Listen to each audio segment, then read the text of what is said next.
Military Broadcast Radio, the station that's giving veterans a voice. Find us on the web at mbradio.us. Think of all that time. Every wait in the winter. All those hours no one else saw. Every sprint in the summer. Think of every sacrifice. Early mornings on the levee. Late nights in the film room. Bus rides to playoff games. Every bump in the road. Every moment of ecstasy. Every moment of doubt. Years wondering, is it all worth it?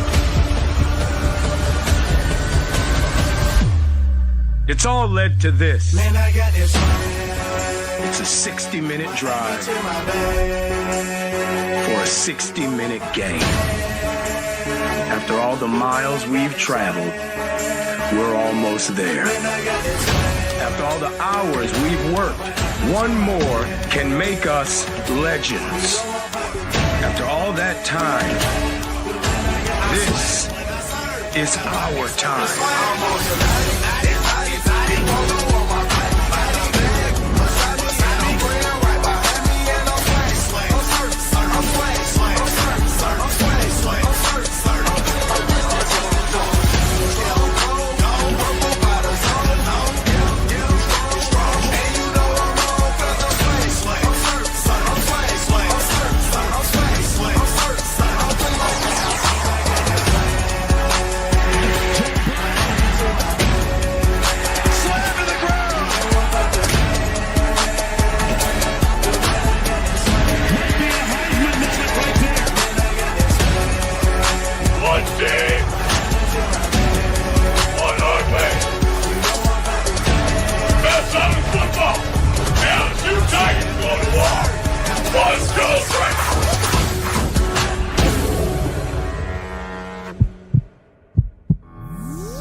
Seems like no nonsense guy. Like re-emphasize that for the Saints fans out there on TikTok.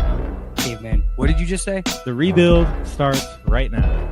Marshawn Lattimore's gone, so the defense, like we're not getting any better. Looking to get it into Smith. What a pass! That's it! Wardell Smith with the game winner!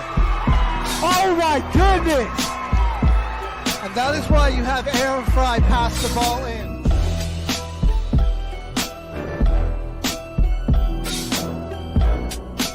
A career year. Like you have you have the best quarterback in the league, arguably, the best wide receiver in the league, and you've got the best edge rusher in terms of total sacks this season. And you're 4-7, and your playoff chances are hanging on by it. Let's make it interesting. We're making it interesting. Come on. Give us the freaking home. We'll take it. Oh, no! Oh, no. Put him in there. Biz back the Put him in there. okay? Who the heck is that guy? Deflected good, help defense from the Warriors. Oh, what a pass! And Kuminga throws it down! This could be the pass of the year so far. You might watch every game the rest of the season in the NBA. Mr. Announcer guy. So don't you go saying that you're never going to see that. You're such a hater. Military Broadcast Radio, the station that's giving veterans a voice. Find us on the web at mbradio.us. Opinions expressed in this program are those of the speakers and do not necessarily reflect the views or positions of any entities they represent. Welcome! You are looking live at Till the Final Whistle. HG and Caveman in the building. Got a lot of sports to cover.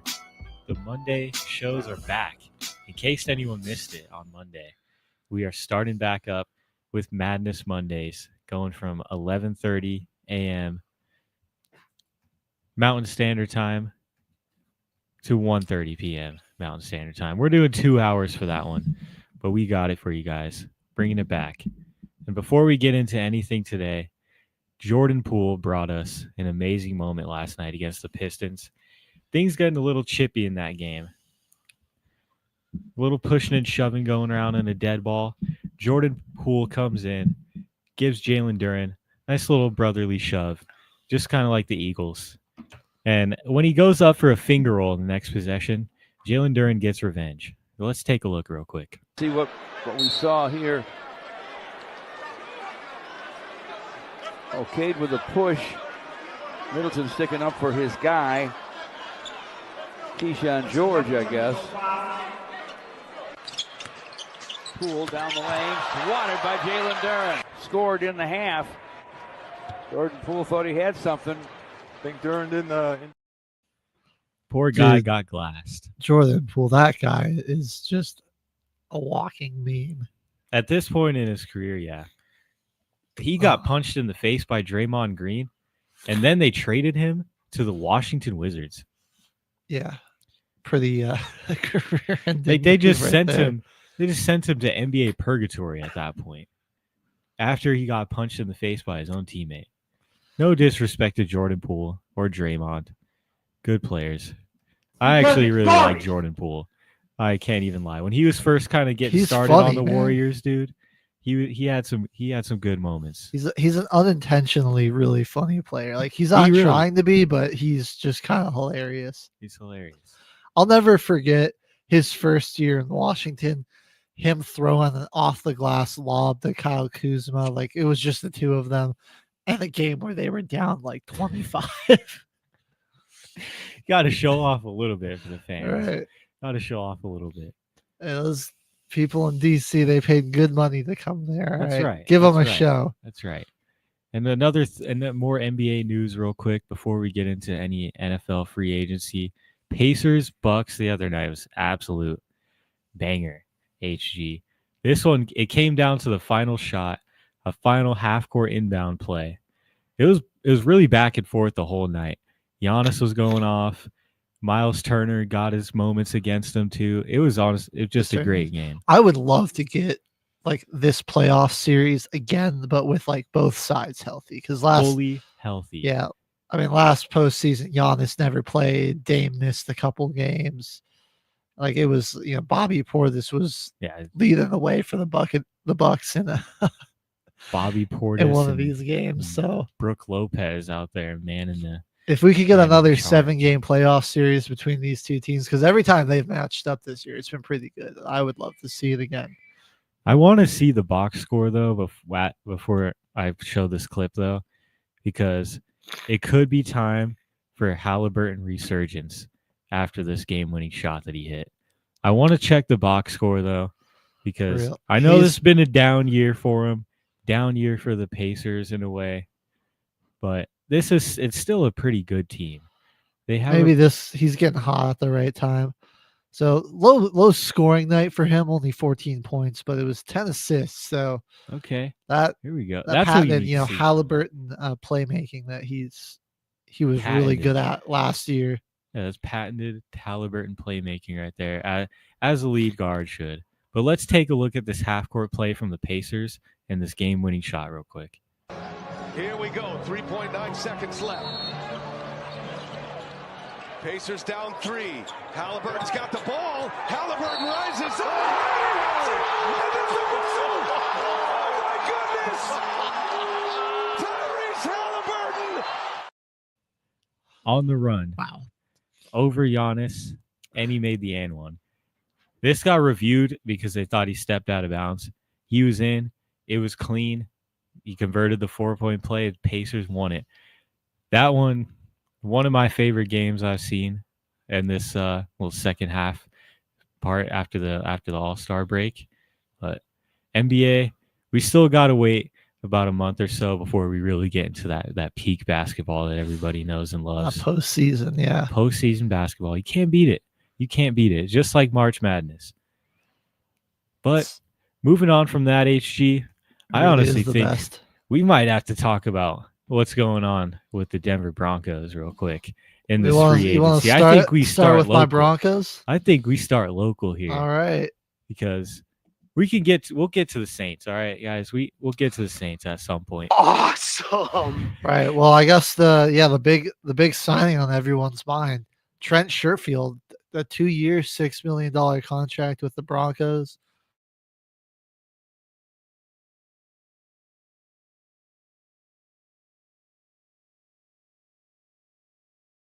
Solid depth.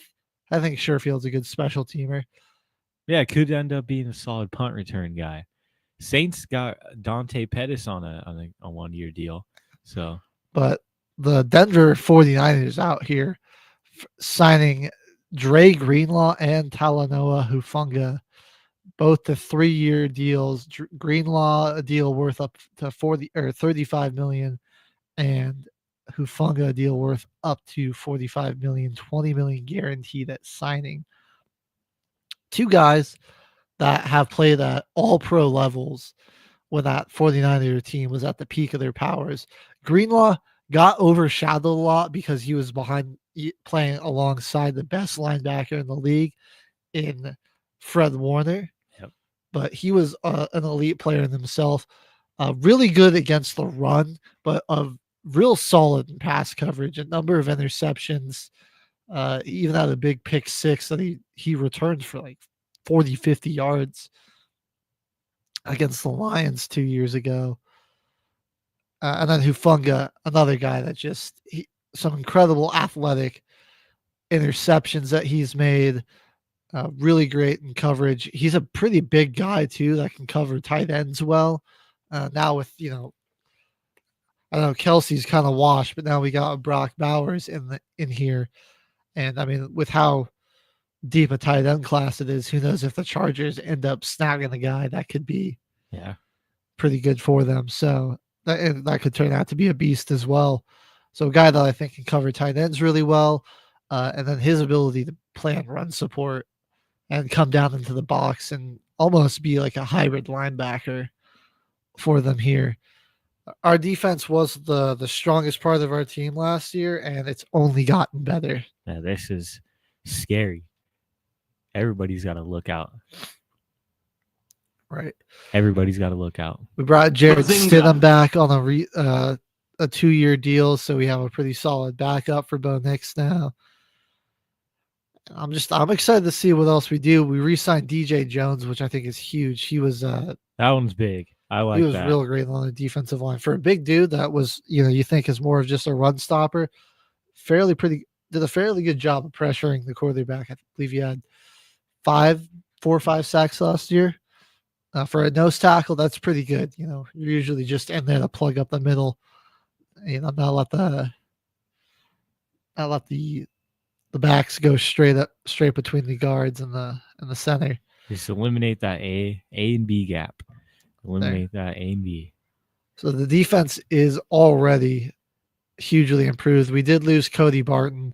He's over with the Titans now, but I will take Dre Greenlaw over Cody Barton. No disrespect to Cody. He was fantastic for us this year. We should be getting Alex Singleton back. Dre Greenlaw and Alex Singleton, who's just got a nose for the football, just an absolute tackle machine. Pretty good linebacking core. We saw Justin Strnad fit really well. He was really good at blitzing and playing in run support. He struggled a lot in coverage, but now we've got guys that can play that role. Nick Benito showed a little bit of ability to play in some pass coverage as well. Blowing up trick plays. And I got to say, the only thing that I'm worried about is when it comes to free agency, sloppy seconds. Like, why is the team releasing that player? That's the only thing. Well, they're not releasing. Russell Wilson. That's the perfect example. Well, we traded for him. Right. Yeah, these guys aren't getting released. Their contracts are over. And the team is deciding to let them walk because what they would need to pay them isn't, that's their front office is deeming that this is not a position of need as much for us, and it's not worth paying them the money that we probably need them pay them when we need to address things elsewhere. Like letting Greenlaw and Hufanga walk. This is a move to clear up cap space so you can pay Brock Purdy, because unfortunately they're gonna have to pay Brock Purdy. Somebody. Is that the lost Debo too? Yeah, they traded away Debo Samuel. They let these two really good defensive players go. The Niners let Travarius Ward walk. All of these guys are really good players. They're guys you want to keep on your team, but the Niners blew up their whole team. Brock really Purdy's rookie contract is up. Too. You're already paying Nick Bosa a ton of money. George Kittle's one of the top paid tight ends. You paid Brandon Ayuk a bag. Yeah, they have a lot of money and other quarterbacks places. are the most expensive position group in the league, and it's like yep. with Purdy, who's taken you to 2 Super Bowls or taking you to an NFC Championship and a Super Bowl. Yeah, like you're gonna have to pay him. You just really have to play your cards where it's really gonna fit. At this point in time for the Niners, though, I agree with HG. They got to pay the quarterback. Right. So this isn't really like a case of sloppy seconds. They can't. Teams can't pay these guys. They can't afford it, and that's what free agency is. You find out what teams are really gonna struggle or not.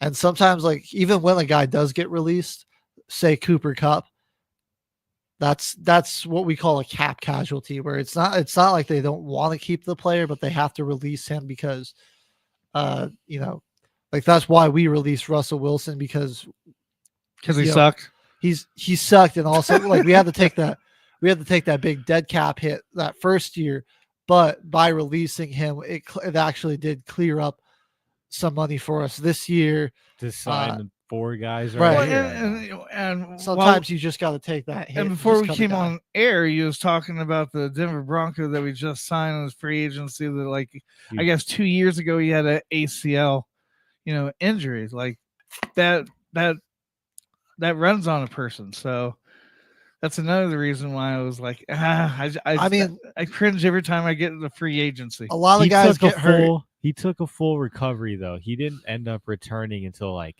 pretty mid to late season this year. And then even when he did return, the Niners kind of, I think they sucked. Yeah, they sidelined him too for the most part. He didn't really play a whole lot of intense football. Yeah, when he did return, so he's getting a lot of rest. And he did. It was like a freak injury. He was running off the field, off the sideline after a punt to play defense. Right. I think I remember that now. And he just tore his Achilles just running on the field. I mean, think about our other, we lost Cody Barton, our other linebacker that we're going to have, Alex Singleton. He's coming back from an ACL injury, and he tore his ACL in the first quarter of the game against the Buccaneers. He played the whole game. And then played the entire game. That's that dude. So he's already on the team. Well, hell, it came after we lost in the playoffs. It came out that Bo was playing with a broken back. Injuries. They all play. Injuries are a part of the football, and how a guy comes back from an injury, that's always a question mark. But from the talent that both of these guys have shown, when they're healthy, I think they're worth the risk. It's worth it. It's worth it. Well, okay, man. Where should we go? Should we keep it in the AFC West? Let's check out there. My prediction, honestly, fully healthy Broncos defense, man, could be one of the best next season. Oh yeah. Well, it was already, statistically a top 10, top 5 defense. It's up there. Could be the number 1 total defense next moves year. the needle slightly more for you guys, I feel like. That's awesome. Yeah. Let's go talk about the Chargers, because in my opinion, I feel like they are really, really losing in this free agency. They have $90 million free in cap space, and they've got Najee Harris on a 1-year deal, and Dante Jackson is their biggest. That's who you can hang your signings on right now as a Chargers fan. You retained Khalil Mack on a 1-year deal. And Bradley Bozeman. He was a really good center. Bringing back J.K. Scott. I know that's just a punter, but he was a really good punter. That can be important too. They retained good pieces, but their signings, I feel like, why not try to push heavy on trying to get a weapon for Justin Herbert here so that he doesn't have to. It's going to be hard if you just draft a rookie and you put it all on that young receiver. When you already did that last year with Ladd McConkey. Yeah, it's going to be impossible. So you have a second year in Ladd McConkey. They still have Quinton Johnston, but that's a whole story, right? That's still a whole story, right? And Now it comes to question: are they going to draft a tight end early? Are they going to get a receiver early? Right, Now you you're still like, need a tight end too. I pretty feel like they badly. could be with 90 million free in cap space. Like just try to go after somebody. Their name was in the hat for so many receivers just because of all the drops we saw in the season. I really from them. thought Like, that we would see T. Higgins there potentially. yeah, I mean, with all the cap space that the Chargers do have, now that it's been adjusted based on some of the sightings, they do have the most cap space in the league at 84 million, and they really haven't been Yeah. aggressive with it. make a move here. I feel like they could go for like a big, and now especially when they just lost Joey Bosa to the Bills. Now you have even more room to make something happen. Make a move for an interior offensive lineman rather. That was when Herbert saw a lot of the pressure, especially in the postseason against the Texans, a lot of that pressure was coming through the interior. The guard positions are fairly weak. You've got the money to spend. You've got your quarterback. Get aggressive, make something happen. They're just kind of sitting back on their thumbs right now. I'm all for it, because I'm a Broncos fan. So you guys can keep sitting on your butts all you want. Yeah, I'm happy with not? that. Go for it. A team that did try to shore up the interior of their O-line is the Raiders, man. They got Alex Kappa. Yeah, Raiders are making me a bit nervous. They're making a lot of moves. Jeremy Chin bringing in Alex Kappa. Yeah, they got Eric Stokes as a solid depth piece for their cornerback position too. But Jeremy Chin, that guy, been on the Panthers for a lot of his career, flies really under the radar, but is a super good safety. Max Crosby got a big extension. Yeah. And then trading for Geno Smith, man. Geno's a good quarterback. Bringing in Alex Kappa, you already addressed some of your offensive lines last year with, the addition of Ben Jackson Powers, guy out of Oregon. So he was really solid for him last the year. Interior of your line's starting to get pretty shored up.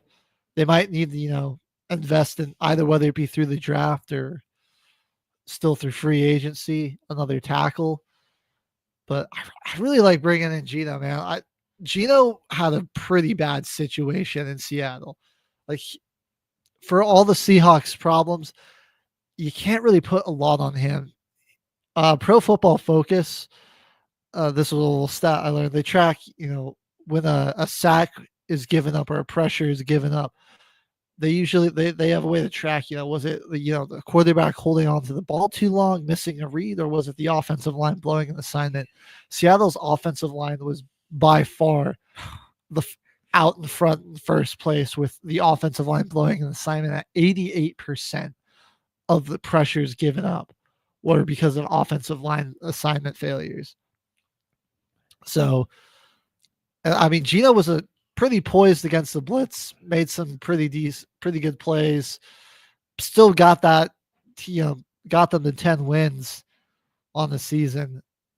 He's still got some gas left in the tank. He's got Brock Bowers there. I think now you don't need a quarterback. You're in a prime position with that number 6 overall pick to take the best wide receiver that's available on the board. Yeah, which would probably be Tate McMillan out of Arizona. Yeah, or even try to get one free agency, or try to go for. Honestly, I think they should try to sign a running back in free agency, like at least somebody that they could try to work with. Because that was another issue. I feel like all year their running game, they just didn't really have a guy. Or maybe I mean, a guy like Cooper Kupp set to be released. They still got around 29 million in cap space. I know it's not the deepest free agent running back class, so maybe you take Ashton Genty at 6. I mean, a running back in the top 10, that could be kind of crazy. That would I feel really like they shake might up still the draft too. They might still lean more towards the receiver first, take a running back later. But we saw last season just how important running backs are. We're going to get to a mock draft I put together later. We'll see where running backs go in the first round on that. But the Raiders kind of not happy that they're making some solid moves. Yeah, as a Broncos fan, I don't like to see it, but so that's good sign for Raiders fans. Is I don't like seeing how well I think the Raiders have done so far. And let's rip the Band-Aid off. Talk about the dang Chiefs real quick. Retained Trey Smith, franchise tagged him, got Nick Bolton back. He was just really solid for them all year. Again, like guy with the nose for the football, just flies around. Yeah, got Nick the long Bolton's a snapper, super let's go. underrated linebacker. Criminally underrated. At least with Trent McDuffie on that defense, and also Justin Reed as safety, who they did lose to the Saints. He got very, very overshadowed in that defense. You also got Chris Jones. So it's that defense has a lot of big names on it. Brought back Marquise Brown. I mean, so we've seen Mahomes can get it done with Walmart cashiers as wide receivers. So yeah, that's a solid re-signing for them. Kristen Fulton is coming on. Cornerback is coming on for a 2-year, $20 million deal. They brought in Jalen Moore, who's a really solid backup for Trent Williams. We saw Williams deal with a lot of injury problems in San Francisco this year. Jalen Moore played pretty well for him. So one of their biggest needs was the tackle position on that offensive line. They had Joe Tooney playing tackle for a lot of the season, but now Tooney's gone. Do bring in Jalen Moore. Trey Smith is back. We'll see how that Chiefs offensive line adjusts. Now that you're missing an all-pro type of offensive lineman there. Oh yeah, can Moore be that guy on the tackle slot?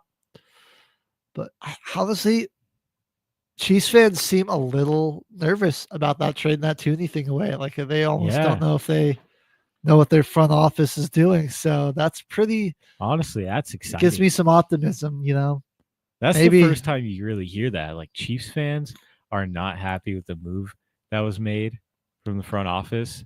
That's honestly, we should be celebrating. We should have brought some beers. I feel like it's been this morning for that one. It's been well over a decade since. It's been at least a decade since we've last heard of Chiefs fans not being pleased with what their front office has done. So it's cause to celebrate for sure.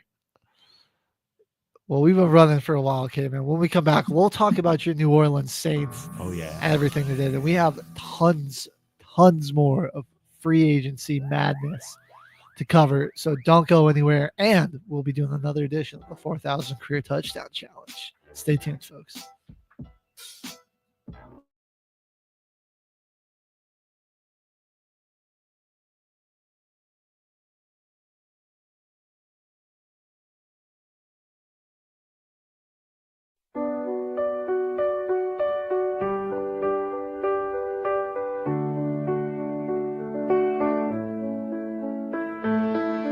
Whatever happened to the brave young soldier?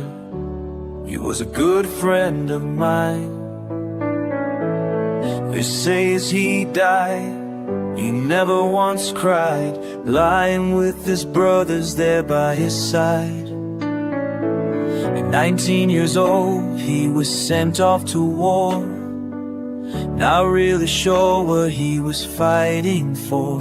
So he fights for what's behind him and his brothers beside him. Together they'll weather the storm. 9 long months later and he's still alive. Fought several long battles you shouldn't have survived. Then the IED exploded as the ambush unfolded. He lay there bleeding as his brothers all died. Whatever happened to the brave young soldier? He was a good friend of mine. They say as he died, he never once cried, lying with his brothers there by his side.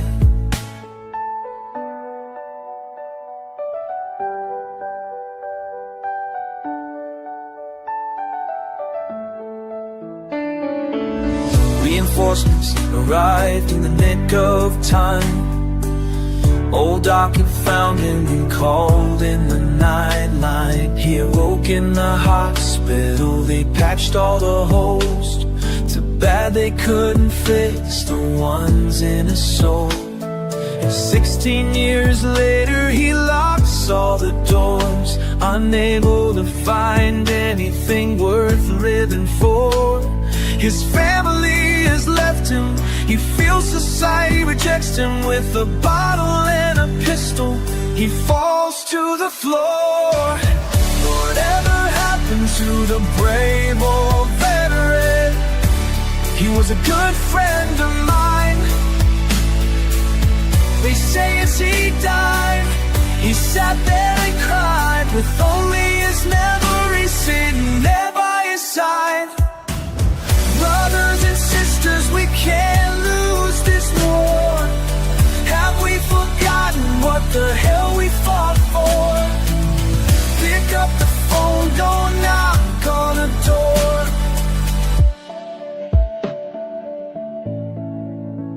22 too many, we must carry on, fighting these battles until they are won. We know that we walk on the edge of a knife, but one simple call can save a life. Whatever happened to the brave old veteran? He was a good friend of mine.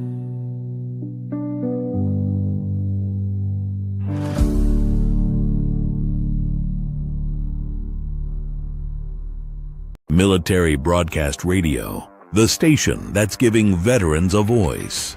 Find us on the web at mbradio.net. Opinions expressed in this program are those of the speakers and do not necessarily reflect the views or positions of any entities they represent. You are looking live at Till the Final Whistle. Oh no, Caveman's Let's just get in. chomping at the bit to talk about the Saints. Rebuild Tracker. Saints Rebuild Tracker. It starts today. This is day one. Yeah, this is being a Saints fan. Dumb ways to die. I'm going to be honest.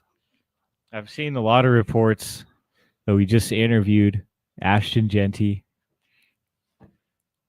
Please don't pick Ashton Genty with the 9th overall pick. Please, I would rather see us just pick an offensive lineman and go the boring safe route. Then we already got a running back here. I mean, we did release Jamal Williams, so it would be kind of cool to get a running back in the top 10, like put him behind Kamara. There's just too much. We can't put Ashton Genty and Alvin Kamara in that same situation. Right. Unless you're thinking of some way to like trade Alvin Kamara or get him out of there. Yeah, we've already gotten him as loyal as possible with that re-signing last year that we got him to, which included an incentive of free beer in New Orleans for life, which honestly is pretty sick. I would take another contract extension for free beer for life in New Orleans. That's a great incentive. But there's a few things before we get to our actual who we retained and who we signed. We did some contract reworkings with Derek Carr, which saved us around $30 million. I'm so glad that he was like able to do that. It didn't really seem like he was going to take any kind of contract change with us going into this offseason from what I saw. So I was kind of scared going into that, but we saved a lot of money on Derek Carr. Can I give you some good news, Cape Man? With the salary cap expansion and some of that contract rework you did, the Saints are now no longer in last place in cap space in the NFL. Yes. They're now 29th. They're out of the negatives too. They got $2.6 million to play around with, bro. Let's go. I like that. We could get another guy signed off that. We can get another cheap dude on a year contract deal, like a prove it deal. But we also made some workings on the contract with Tyrann Mathieu. He went down to around $11 million for the year, and he's going to be getting a lot of contract incentives on his. deal as well. So he took a little bit of a pay cut, but it looks like if he plays well, he's going to be getting a lot of money in return. And it's going to be a contract year for him, only a 1 year contract rework.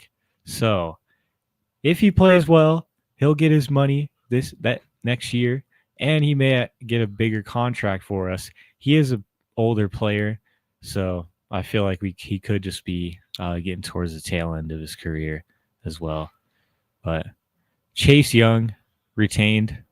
This one definitely needs some reworking. This guy started every single game, and he racked up a monster total of 11 tackles. 7 were solo tackles. He had 2 tackles for loss, and I believe 3 sacks.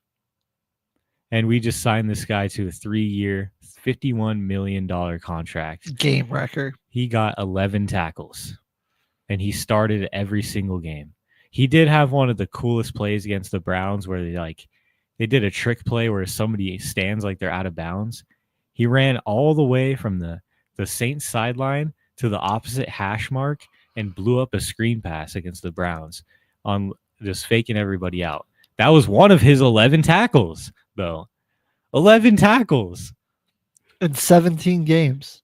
He played the whole year injury-free and got 11 tackles. Bro's out there doing cardio. Out there on the field, he was getting his steps in, man. Now he's making 51 million over the next 3 years to do some cardio. It's insane. I'll have some hope. He could be potential like not middle to older veteran piece with Cameron Jordan if we draft an edge rusher this year with our early pick, which I feel like we're probably just going to get an offensive lineman. But if we do go that route, we have 2 guys that could possibly get a young edge rusher, mentored up to a pretty high level. I got hope for that. We also retained Juwan Johnson, 3 years, $30 million. Again, I feel like that could have been reworked because this was a very injury-heavy year in the receiving corps, and I heard a lot more from Foster Moreau in the tight end room than I really did Juwan Johnson. And I'm going to be honest, I kind of like Foster Moreau a little bit more because of his versatility and his size. You could really use him as in the outside as a receiver sometimes as well as like a blocking tight end and a receiving threat tight end. I don't know. This one, we'll see what happens with Juwan Johnson. We'll see what happens there. What do you think about Justin Reed? That one, a 3-year contract with you guys. I'm hyped on it. I feel like our safeties, outside of Tyrann Mathieu, he missed a couple weeks. He was in and out. He re-aggravated one of his old, career, one of those injuries he's been going through his whole career. Re-aggravated that this year. So our safeties were young, inexperienced, and with the amount of people that were already missing, and just it was a tough year for the defense and secondary. This will bring in 2 good leaders at our safety position with Tyrann Mathieu and Justin Reed. We've got a lot of young corners. Demario Davis is still around. Still got Cameron Jordan. I like how we're bringing in some good pieces here. That's a pretty good addition. It's our only signing so far, other than our people we're retaining. Blake Groupie gets hurt. You got a backup kicker now too. Exactly. Easy money. And then the trade for Devon Godshaw, I'll take that too. Pair somebody up with Carl Granderson up the middle. Get some help on the defensive line. We struggled against the run immensely this year. So any help we can get, Carl Granderson. Yeah. Well, we'll keep it in the South. Talk about how some of your division rivals are doing. The Bucks better than us, honestly. I'm scared. Pretty good offseason. They did a good job of just re-signing guys. Levante David's coming back on a 1-year deal. Ben Bredson, their offensive guard, he's re-signing on a 3-year deal. They got Chris Godwin back on a 3-year deal. Godwin got paid, which deserved $66 million. We broke that man's leg. Hassan Reddick got a 1-year kind of $14 million type of prove it deal. Riley Dixon, fantastic punter, joining the the team as well. So not a ton of crazy moves, but they re-signed some big guys, added, rotational depth piece to an already pretty solid defensive line, and got themselves a pretty good new punter. I'm sorry, Denver Broncos lost the most amazing punter of all time, though, Riley Dixon. Oh, dude, he was elite for us. Did he really leave? He signed with the Buccaneers. Oh shit! Who are we gonna get now? They haven't got anyone yet. There's probably we still got time, H. But yeah, I still got time. We're punterless for right now. Yeah. Yep. The Panthers been making some interesting moves. They're bringing back Andy Dalton to be the backup. They got Sam Martin. They're making big moves. They're re-signing their center and their guard from last year. Brought in Patrick Jones. They almost had Milton Williams, and then the Patriots snatched him from them. He got stolen away. They were very close to having an even better offseason than they already are. They did. Your brother's funny. Marquette King? Honestly, your brother's funny. That would be sick. Man, EDM artist Marquette King. What? I plead the fifth. They did re-sign J.C. Horn, or gave him a 4-year extension. So making some right moves there. Bobby Brown signing a 3-year, $21 million deal. Nobody that's like a giant name, but besides Horn's a really good cornerback. A lot of people sleep on him. Watch out for him. Mike Jackson, same kind of deal, just a depth guy, but a solid, like quarterback 3-4 type for you. So nothing super splashy, but they're some solid improvements. I think they're going to make more of a splash in the draft, if I had to guess. Trayvon Moehrig, and he's a safety. They're giving him a pretty big deal, 3 years, $51 million, but at max value of $60 million. So he could potentially make a bag. I certainly see the upside with a guy like him. I just don't think he's really proved it yet. We'll see. It's really going to be a lot of the prove it deal, or like honestly kind of prove it for a lot of this for the Panthers, because they had a pretty strong end of that season. Well, then we go to the Falcons. They lost a fantastic center in Drew Dahlman. He's over in Chicago now. But they did re-sign Jake Matthews, really solid tackle. So you got that there. Bring in Leonard Floyd. It's like, all right, did we not learn our lessons from Matthew Judon? Like another old, edge rusher. Like you need somebody there. Days in LA. Yeah. Like if he was just, there for rotational depth and like just to, come in, let the starters get a breather on some plays when you do subs and everything. Yeah, I think that'd be a good one. Come in for obvious pass rushing downs, that type of thing. But they're gonna need him. Yeah, he's certainly not should not be your go-to with your pass rush option. No. So that defensive line still needs a lot of work. Grady Jarrett's gone now too. So it's like, who's rushing the passer down there in Atlanta? I don't know. They also signed linebacker Divine Diablo. He's all right. I don't think he's going to move the needle too much for that defense anywhere. The Falcons have been kind of quiet. I feel like they've just lost more than they've gained, which is not what you want. Yeah. For when you've got a rookie quarterback taking over there. Kirk Cousins' contract.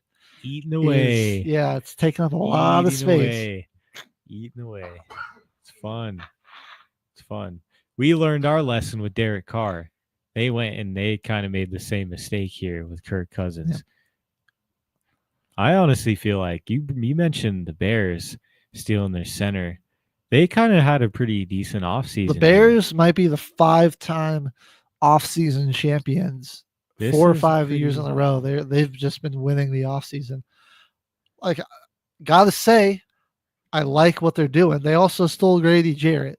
He's there as a defensive tackle for them on an already pretty good defensive line.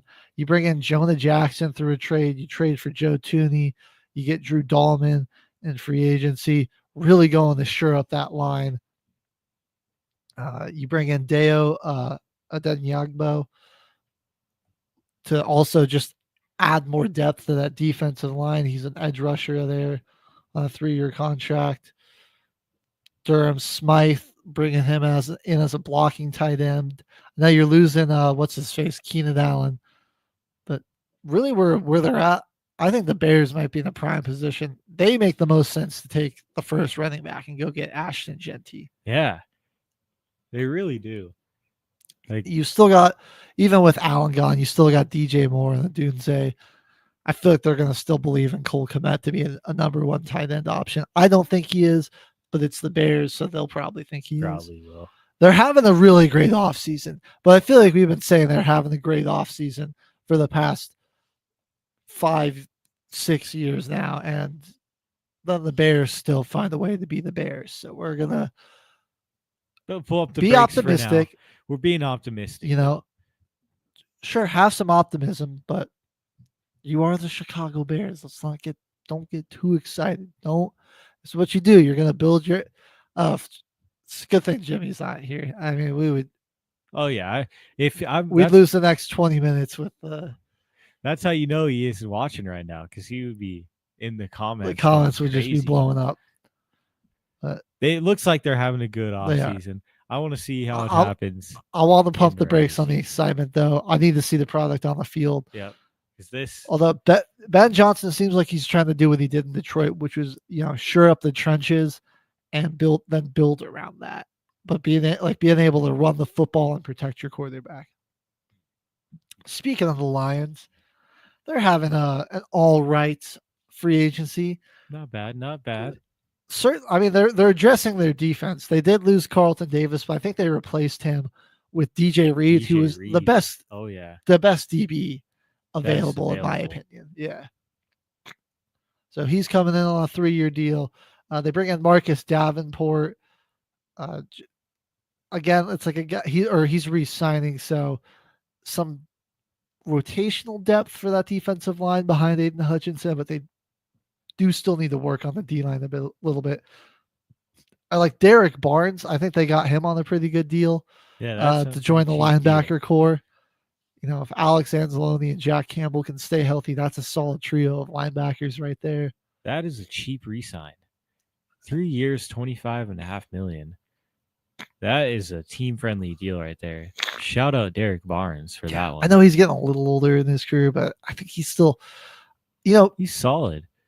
Right. At least with the three that they have, like when it's healthy, those three guys, at least like the type of defense that they play. I don't think they'll use him a ton in like pass coverage, but as somebody that can run support, still a really great option. Throw him in the box, man. Can't go wrong with that.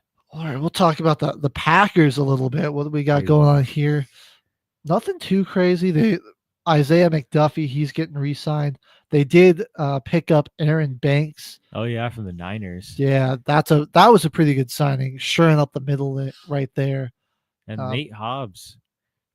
That was pretty.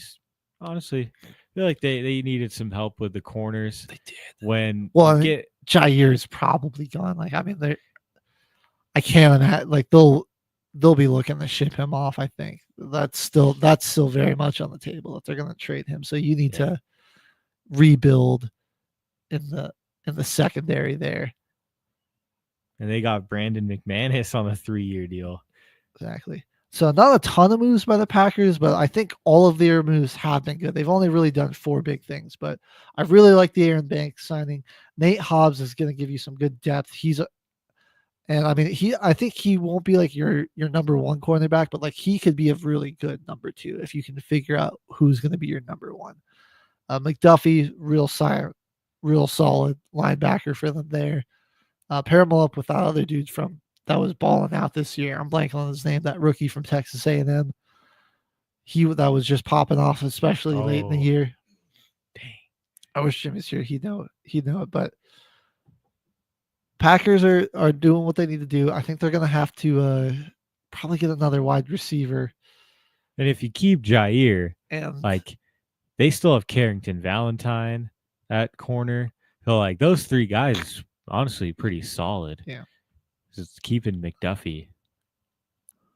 So this put you in a good spot to take probably a pretty good edge rusher here. Yeah. Once you come up with the 23rd pick in the draft, I could see them trading up too with a team like, say, maybe the Cardinals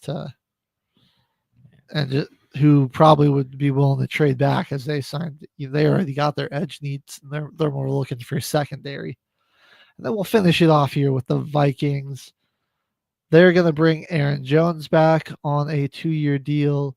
Will Fries, a really good offensive guard, is joining them for a 5-year, $88 million deal. So that guy got a bag. He got money. They got Ryan Kelly on a pretty team-friendly deal, 2 years, $18 million. They're bringing in Jonathan Allen from the Commanders. Oh. So, they had Grenard and Van Ginkel on the edges, and now you've got Jonathan Allen in the middle of that D-line right there. Already really good. You had Harrison Phillips there. TBD on Javon Hargrave. Oh. Whoa. So that defensive line is kind of solid. Could be stacked. That Wow. defensive line could be crazy. All those pieces for Brian Flores to work with. Like, you have to worry about blocking all of those guys just on the D line, and then they're going to be blitzing a ton. Oh, yeah, good luck. Oh my goodness. They did lose Cam Bynum to free agency, so that he was a really good safety that they lost. So that'll be a tough hole to fill. Byron Murphy, they did re-sign to a deal. Theo Jackson is a safety that they did sign to a 2-year deal. I don't know if he'll give you the production that Bynum gave you last year, but it does kind of replace him. So Vikings are having a pretty good offseason too. I think this offensive line, I think, is getting straight up a bit more for, is it JJ McCarthy's team now? Yeah, we'll see who their quarterback ends up being. Right. Is it going to be Aaron Rodgers? Or what's the deal there? But I think they're going to be in a good spot to rely on their defense again to generate a lot of turnovers for them and kind of alleviate some stress for the offense, whether it be a rookie quarterback and JJ McCarthy or, a vet that can't move quite the same like Russell Wilson or Aaron Rodgers. But we will see. Is there any more divisions we want to cover before we head to another break? Or do we want to just go quick winners and losers so far of this free agency?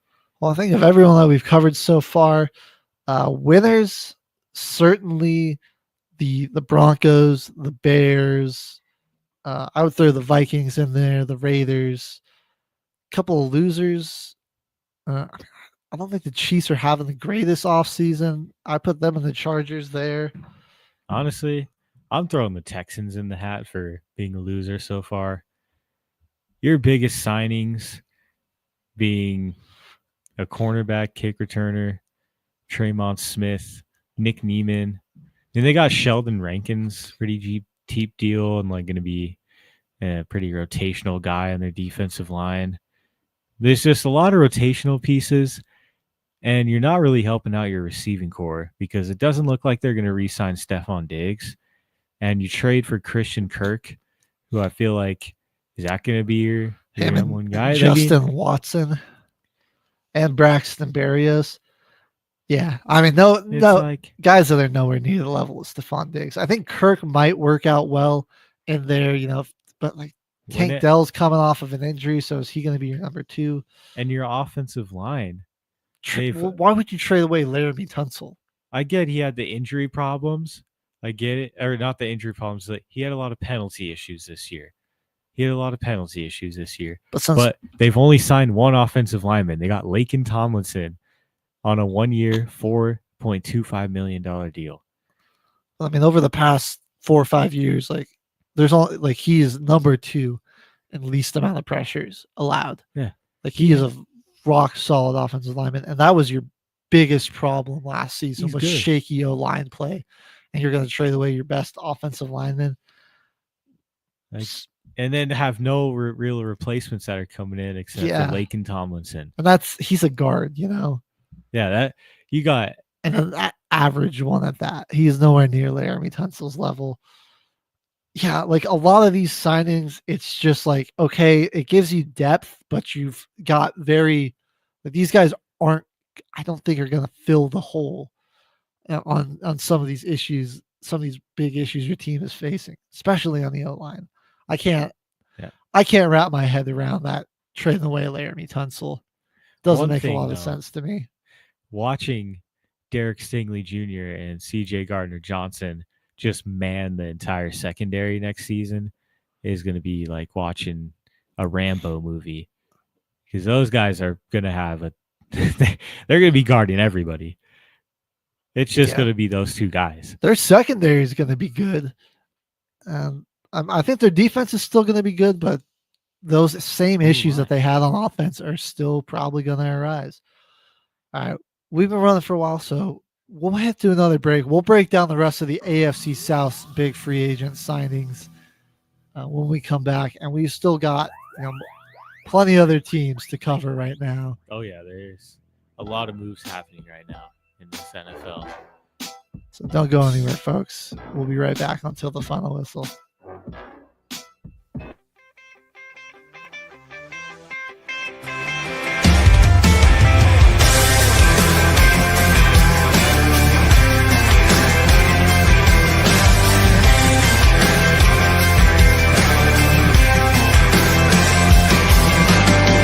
Still see the spray painted stop sign when I roll down 79.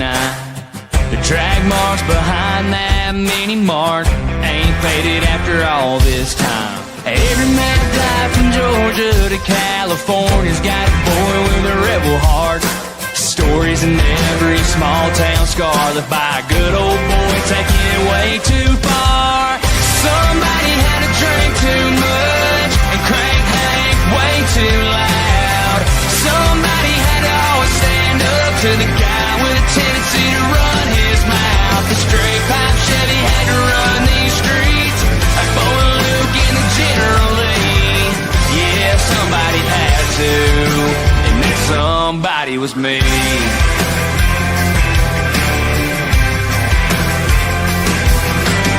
There's still ruts on Ridge Hill Road, and muddy cans we tossed out the window. String bikini on a limb by a swimming hole. That's a story that'll never be told. Cigarette butts in a busted bottle sitting by that old burn pile. This town was nothing without us, tearing it up every once in a while. Somebody had to drink too much and crank Hank way too loud. Somebody had to always stand up to the guy with a tendency to run his mouth. The straight pipe Chevy had to run these streets like Bo and Luke in the General Lee. Yeah, somebody had to, and that somebody was me.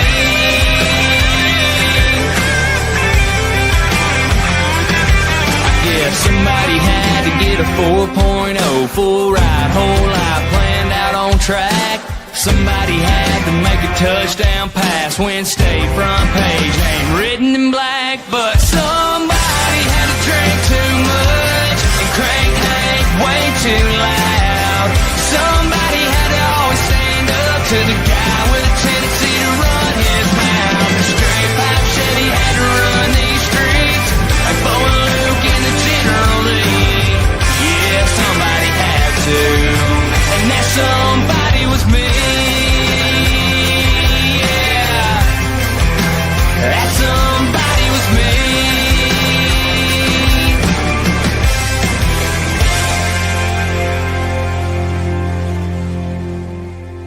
Military Broadcast Radio, the station that's giving veterans a voice.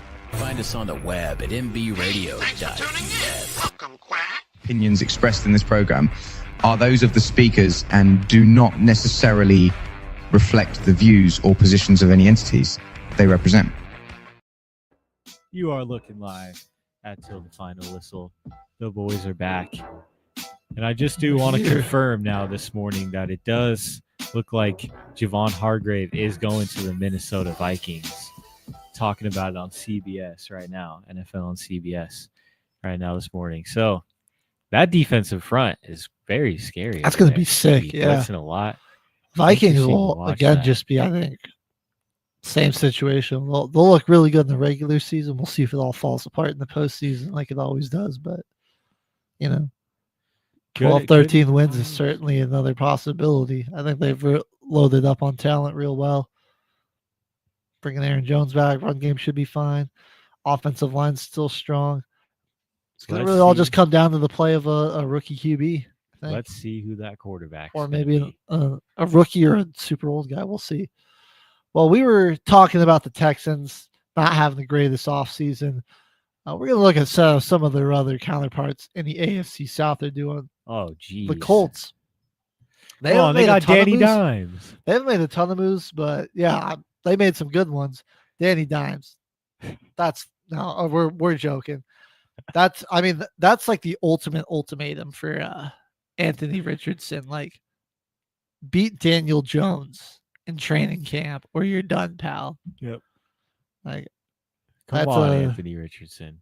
It's time to rise above. But I'm talking about the moves they made in their secondary, bringing in Travarius Ward and Cameron Bynum.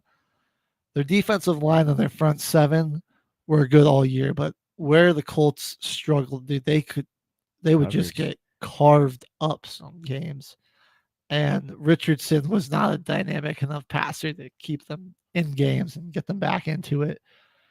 So now you bring in a guy that has, real lockdown corner capabilities in Travarius Ward, Cam Bynum, who was an absolute interception machine last season, a ball hawking safety with a crazy range. I like these two signings a lot. You haven't made a ton of moves, but these are big splashy moves. I think they're gonna pay a lot of dividends for this Colts defense now. I mean, it looks like they're trying to. This rebuild. Is really the make or break season for Anthony Richardson. Like, it's either you either take off or Danny Dimes is going in, and we're gonna get Arch Manning. Yeah, and at this point, it feels like the signings that they have made, it looks like that front office is trying to rebuild what was going on in the locker room last season. That was also causing a lot of those issues. Because midway through the season, if you're beefing with the Pat McAfee show, like, are you even really a serious football team at that point? Yeah, one of your most famous players, Pat McAfee, and you got beef with him. What are we doing? Yeah, exactly. It's one of your most famous player other than freaking Peyton Manning, and they've had some crazy franchise players on the Colts, right? They got Andrew Luck, T.Y. Hilton. They had Marvin Dallas Harrison Clark, Sr., Dallas Clark, Reggie Wayne, a lot of players. But that's your most famous player. Everybody watches the Pat McAfee show. And midway through the season, you got people beefing with him on his podcast. Not a good look. Got to be focused more on the field. Pretty good look for the Jaguars, bringing in Eric Murray, Jordan Lewis to that secondary to beef that up. They signed a lot of people so far, actually. De'Ami Brown is we talked about that on Monday. That's a big pickup right there. Bringing in Robert Hainsey and Patrick McCarry on the offensive line. You trade away Kirk. De'Ami Brown's kind of just like a younger, I think, more and faster Christian Kirk. He's just got more top end speed where you can play him out of the slot, be a deep threat. This will be another make or break season for T-Law because I think so far they've done a really good job. Jags sitting at pick number 5 here. I mean, you're probably in the prime spot. You either go Mason Graham or Will Campbell. Oh, yeah. One of those first two guys off the board right there. I really agree with you, though. Make or break year for T-Law because De'Ami Brown in that playoffs is kind of an anytime touchdown machine. Oh, what Jaden Daniels started that was football. A fantastic postseason that he just had. He played insane. And you had the regular season performance from Brian Thomas Jr. being an anytime touchdown machine. You got two guys that know how to score, and they're amazing receivers. And you got it's a 1 year, $10 million deal. I say, like, your team did not really break the bank to go and get a pretty solid piece for your receiving core. So, well, this is going to be interesting to see what happens for T-Law here. All right, moving on to the Titans, who they've been spending some money. Dan Moore, they got him from the Steelers, an $82 million deal with $50 million guaranteed over a 4-year period. They re-signed Sebastian Joseph Day. They went and poached Cody Barton from the Broncos, and they also signed Johnny Hecker, who, one of the best punters. He's been doing it for a long time. And you got to show some appreciation and love for the special teamers. Good punter has a lot of impact on the game that people don't track. Johnny Hecker has impacted a lot of games in his career. I like the Dan Moore play. Really makes me think, all right, we're going for Cam Ward. We're shoring up the offensive line, and we're gonna go draft Cam Ward. That's gonna be our quarterback, and we're gonna try to protect him. That's a big splash signing. Honestly, I feel like they spent a lot of money on him too. $82 million over the next 4 years. That's hefty. Yeah, that's big. And getting Rupkich as an exclusive rights free agent, and it looks like they're kind of making the right steps here in this offseason from who they're picking up. So unless they make a play for one of those free agent quarterback vets that's still out there, like Russ or A-Rod, which I just don't see. I think they're just comfortable hanging on the number one spot. We're going to go draft Cam Ward. Whatever happens, happens. That about sums up the AFC South. Who do you think's having the best offseason there? Honestly, I got to go with the Colts, though. They haven't made a ton of moves, but dude, that secondary got scary, in my opinion. Those are two guys that you don't want to see. Those are good. Those are good signings right there. I'd say them or probably the Jags. Yeah, Jags are right there with them too. They're having a pretty good offseason as well. Well, let's fire over to the NFC East, and I want to just start on the Commanders because they, I think, have had the best offseason. Trade for Debo, trade for Laramie Tunsil, keep Bobby, Zach Ertz, John Bates, Jeremy McNichols, Zane Gonzalez, and Tressway.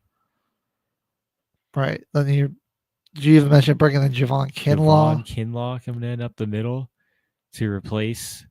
So replacing Jonathan Allen there a bit. Jonathan Allen and Will Harris. That's really not bad, honestly. You'll be, prime position to take the best available DB that's on the board. They've had a really good offseason. If they can put this all together, it's going to be a scary team for a team that already went to the NFC Championship. Hey, there he is. What up, Jimmy? Jimmy, you just missed us talking about the Bears offseason. Heard Elon is buying the Bears. Oh, man. Oh, yeah, they're getting... That's where all this money's coming from. That's where this unlimited money on the offseason's coming from. They're signing all these people. Well, we want to hear your opinion, though, Jimmy. The Bears offseason, where does it move the needle? They won 4 games. Where does that put them next season? They go from 4. Are we over under 4 wins after this offseason, Jimmy? Maybe give us your best bet prediction on that one. Right now, we're talking about the Commanders, though.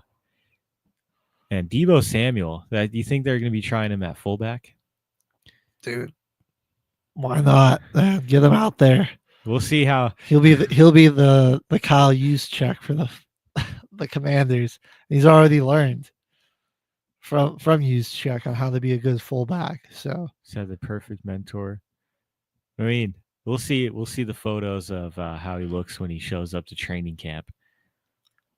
Yeah, that's true. We'll see what kind of shape he's in. It is just trolling too. You know how we are until the final whistle. It's a good offseason for them, though. Yeah. I want to talk about Dallas, though. Oh, yeah. You know what? They've been a little more aggressive than they were last year. I'll give them that. They bringing in Javonte Williams from my Broncos. A 1-year, $3 million deal. So that's a very big prove-it deal right there. We'll see him and Rico Dowdle together. Will I get the run game going? Maybe. Robert Jones coming in on a 1-year deal. I don't know who the heck is that guy. Well, he ain't gonna replace Zach Martin, that's for sure. They do re-sign Osa Adigizuwa, who I thought he was pretty solid there. Really good rush in the passer. I mean, when they're up, like that guy's a guy that can get after the quarterback. He wasn't great against the run, but you bring in a guy like Solomon Thomas, who is a better run defender and still a pretty good pass rusher, and boom, there you go. So they're getting Micah Parsons some help on the D line. Cornerback CJ Goodwin. They re-signed him. They re-signed Marquise Bell.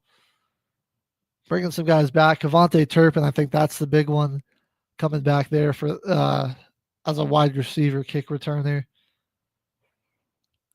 I mean, Jerry's been making some moves, so it's all right. We'll see.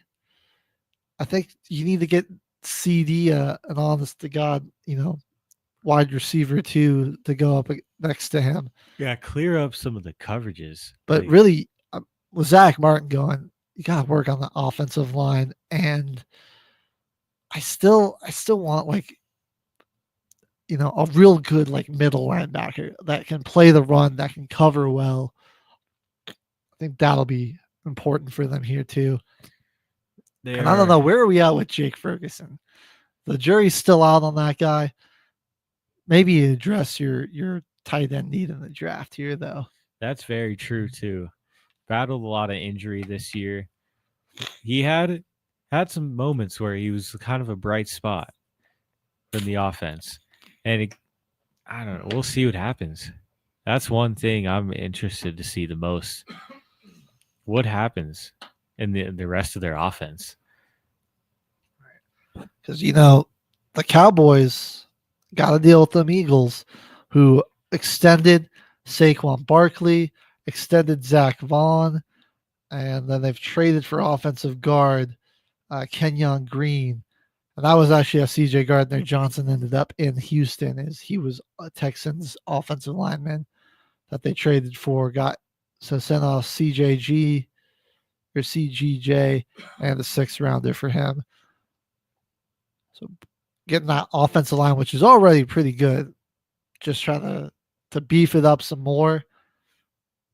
Relatively quiet for the Eagles, besides re-signing some guys that were instrumental in that Super Bowl run. They got to make some moves on the defensive line, though. They lost Milton Williams. You lost Josh Sweat. That was part of the reason they were so dominant, is they had such a good rotation of pass rushers there. So, but the draft's coming up too. It's a deep defensive line draft this year that you can really restock on talent.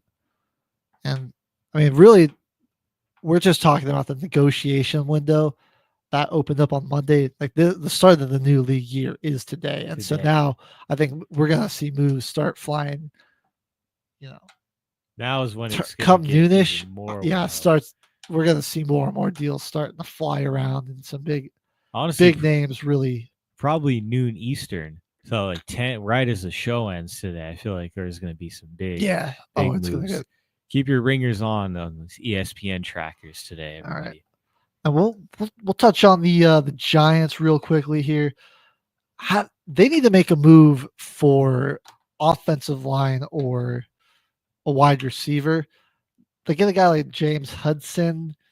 All right, that's okay. Re-sign Darius Slayton, but you need a Slayton. I feel like you re-sign him just because he's been there so long. You need some playmakers.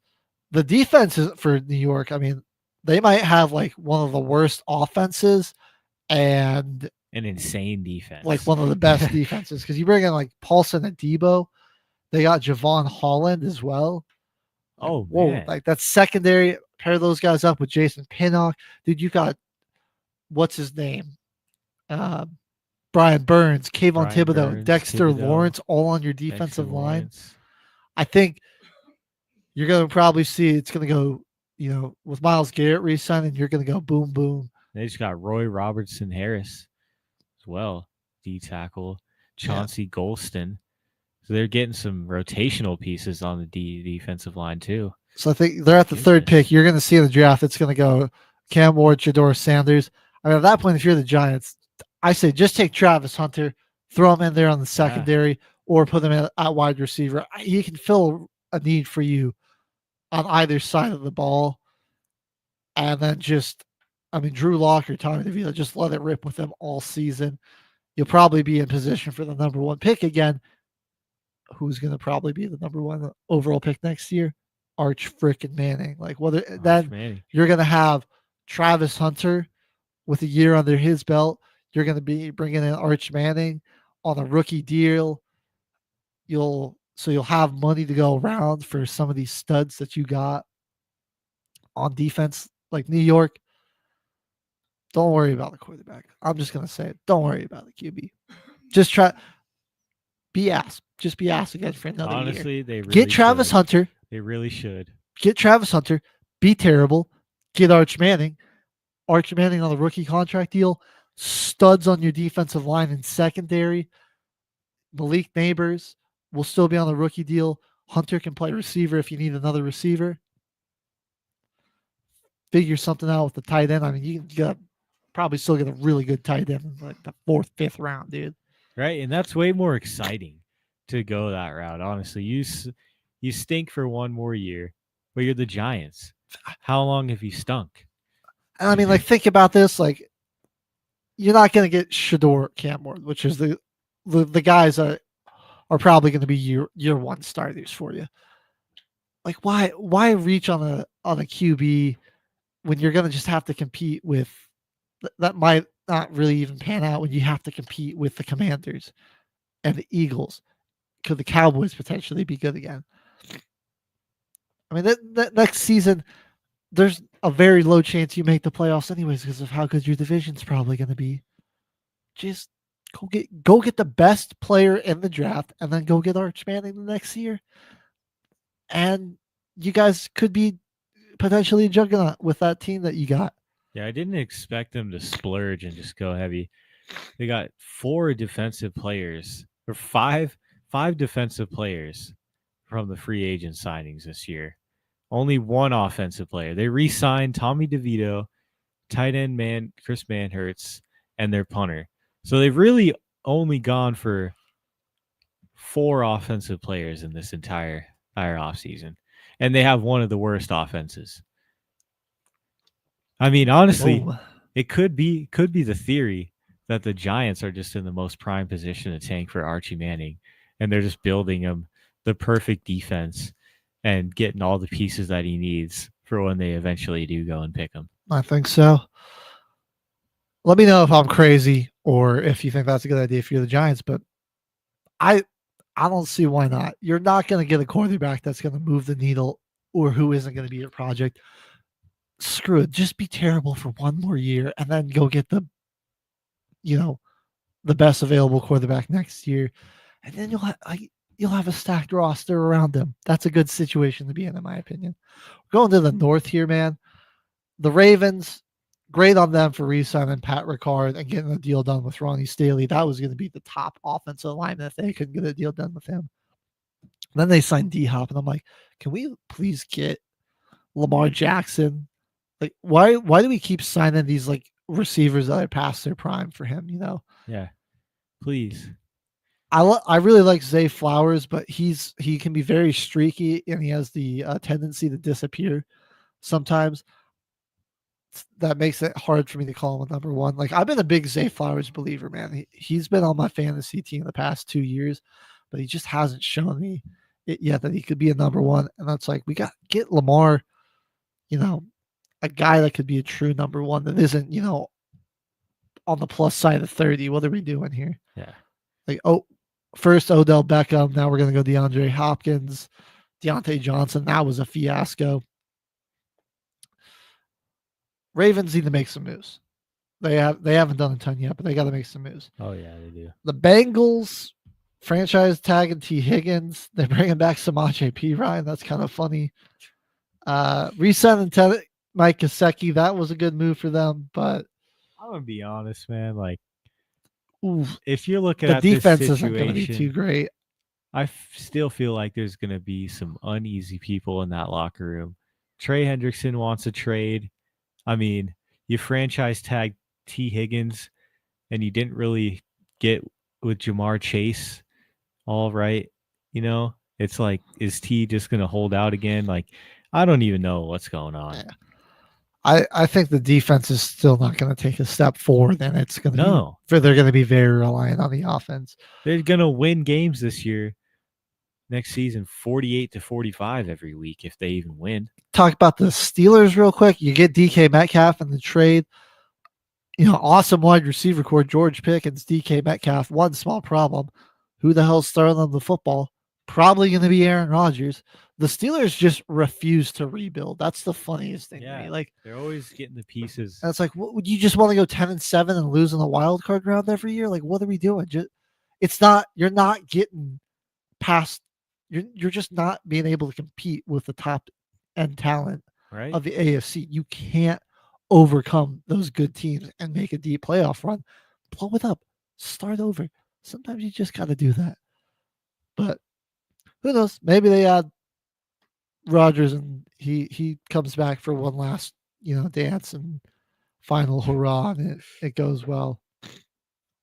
The Browns, hey, I'd enjoy Troyan Shanka, pair him up with Myles Garrett, who they re-signed, trade for Kenny Pickett. Good on you guys, but if you were Cleveland, why would you re-sign Myles Garrett? I know you might be like, that's crazy. It's Myles Garrett. You have that horrible Deshaun Watson contract that's just got you held hostage in terms of cap space. And that makes it really hard to improve your team through free agency, which means you got to get it done through the draft. You know who could have gotten you a haul of draft picks and cleared up cap space because you're not paying him? Myles Garrett. I mean, this was an out to maybe start a rebuild a little quicker, get some draft capital, and try to just dig out of this Deshaun Watson sized hole that you dug yourself. And then, I mean, you go and give him a $123 million guaranteed contract. All right. And I mean, Garrett, no knock on him, $40 million a year to go 4-13, whatever. That's a good deal. No, why not?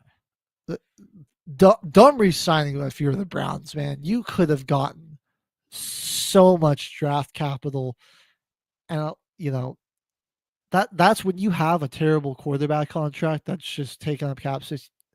That's the way to improve your team, is through the draft, and they just blew a golden opportunity to get a rebuild started. Like now, I mean, they're stuck with this Deshaun Watson contract till at least 2027. And so now it's like, now with Garrett, it's like, can you really even start a rebuild until 2027? No, you're just going to be awful to mid, and for at least the next 3 years. You didn't even give yourself a fair chance.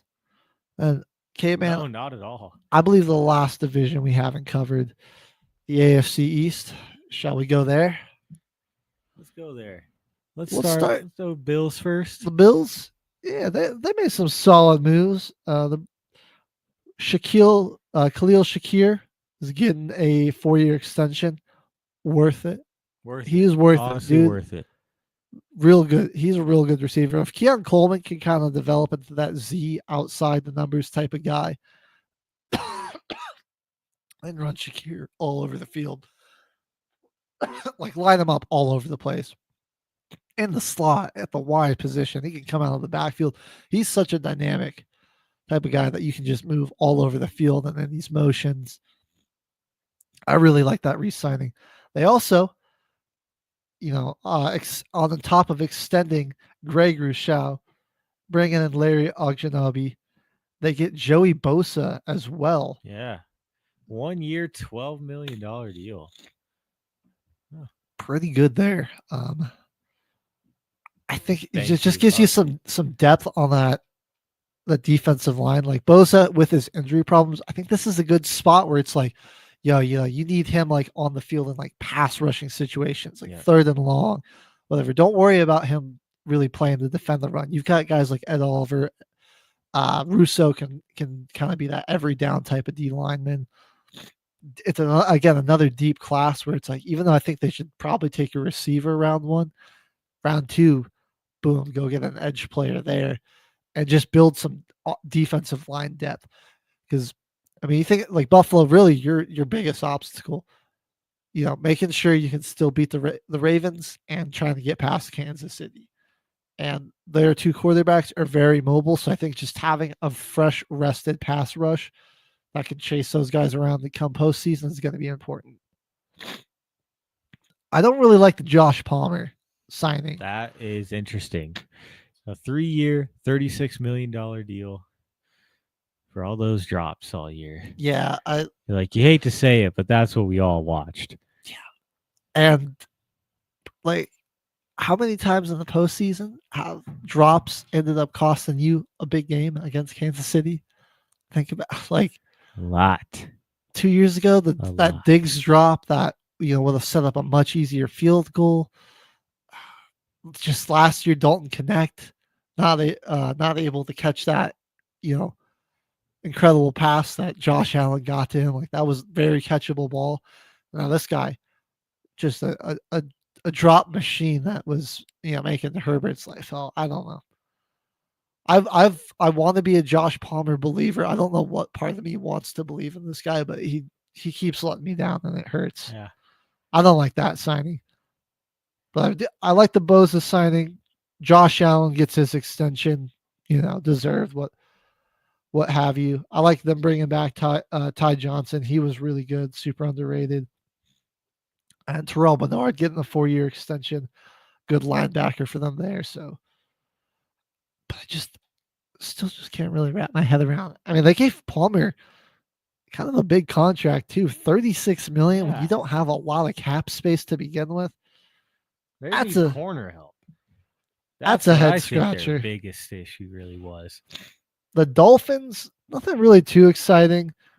They signed some all right offensive linemen, James Daniel, Larry Borom. Nobody that really that blows you away. Those guys they're okay. I'm not gonna knock on them, but I'm not like, whoa, this is a great signing for their line. Nick Westbrook, Akina he's really like boom or bust. Like, is he gonna catch all those touchdowns? Zach Wilson could be an interesting backup to have. I mean, Tua, problem staying healthy. Zachy Wilson, could he be a guy that comes in and,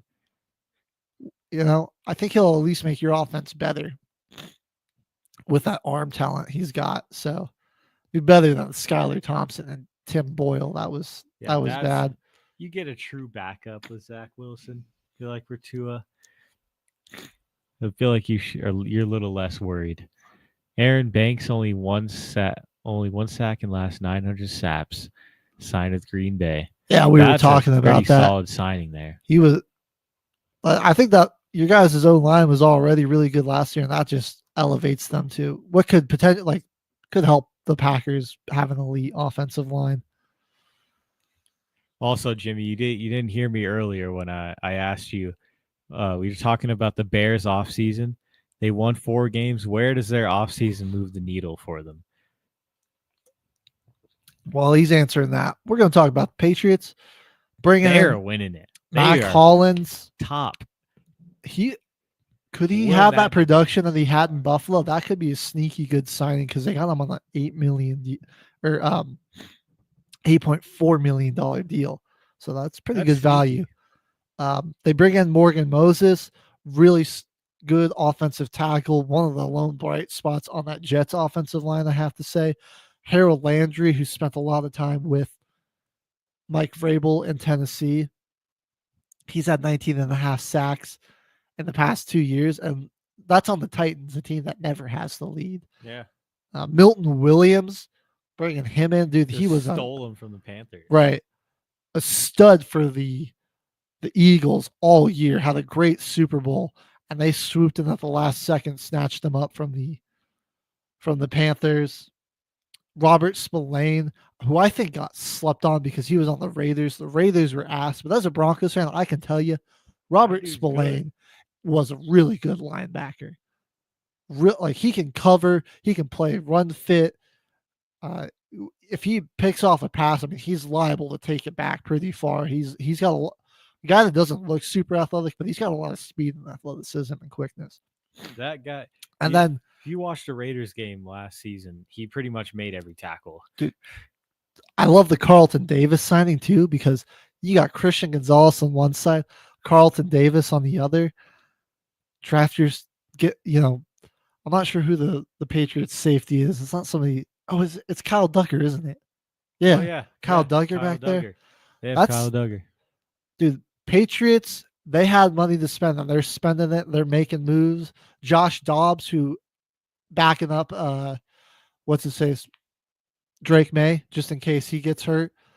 Dobbs has been shown to be an electric backup that can, maybe be a starter on some other teams. So that's a great backup to have there. Patriots are having a really good offseason. And I mean, there's still some good receivers out there for them to get. And I think they, if Hunter's there, I think they'll take Hunter. But if not, I mean, you just added Milton Williams and Harold Landry. Pick number 4, if Hunter goes to the Giants, you take Abdul Carter. That defensive line could be sick. That would be that's dangerous. Disgusting. I would not want to have to block that. Dangerous right there. The Jets. We'll end it on the Jets. I mean, really, their biggest signing of note. I like DeAndre Cisco. That was they got him from the Jags. Brandon Stevenson to replace DJ Reed. So those were solid additions there. Cisco, I think he's got a 1-year, $10 million deal. I think that's a snag for him. He was really good in Jacksonville. Oh yeah, he just got the Jags get overlooked because they're so bad. But Andre Cisco is a really good player in Jacksonville. Justin Fields, this is a bridge quarterback situation. I think at best, maybe they finally unlock something with him and he revitalizes his career. I think it's kind of fun that they're giving him an opportunity, though. It is just probably. I think it'll at least make the Jets' offense a little more watchable. Just because of Fields' athleticism and he could, when plays get off schedule, he can scramble, maybe take off or throw on the run. Reunited with Garrett Wilson. Why not? Why not? They were teammates at Ohio State. And he still got Breece Hall back there. Some synergy, some connection there. Dude, Breece Hall, Braylon Allen, Justin Fields, we need a heavy dose of option offense and just try to stretch defenses out with using those guys' speed right there. Yeah. That's what I think you got to do. Just bring in an old offensive coordinator from a Navy team. Or Army team, and there you go, right there. That's all you know. As a offensive coordinator assistant or something. Yeah, I don't know. Does this make the Jets any better? I don't know, but I think it'll be fun to watch. We'll see. It'll be a little bit more exciting if you're a Jets fan. All right. Well, it's 9:30, so we're coming up on our next commercial break. When we come back, we're going to have another edition of the 4,000 Career Touchdown Challenge. And we'll also have a quick look at, I did a mock draft for round 1 on Pro Football Focus's mock draft simulator. We can take a look at that. Tell me, am I crazy or does it make sense? Take a look and see what we got there. So stay tuned until the final whistle.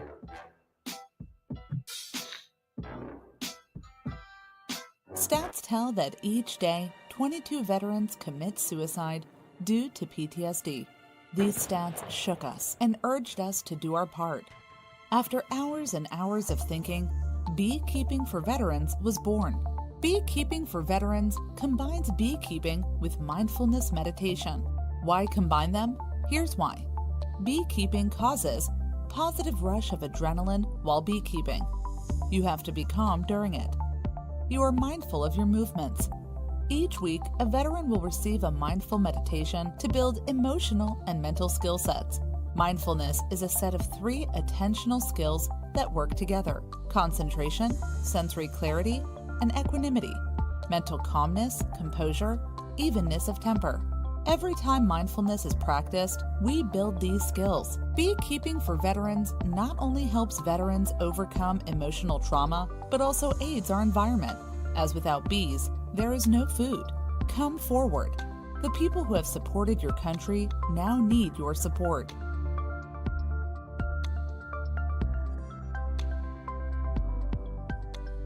Military Broadcast Radio, the station that's giving veterans a voice. Find us on the web at mbradio.net. Opinions expressed in this program are those of the speakers and do not necessarily reflect the views or positions of any entities they represent. Till the final whistle. You are looking live at Till the Final Whistle, everybody. Back in the house. Let's go into your mock draft, HG, real quick. Yeah, so I'm going to go ahead and throw that up on the screen. Caveman's getting a team wheel up for our 4,000 career touchdown challenge. While he's doing that, we'll take a look at this little mock draft that I've thrown together here. I'll break down some of the bigger picks that I've got here. So 1 and 2, I've got Cam Ward and Shador Sanders going off. The re-sign of Myles Garrett really makes me think that they're just going to go and draft Shador. You know, not the greatest situation for him to be coming into, but whatever. That's what we got. These teams both do need a quarterback.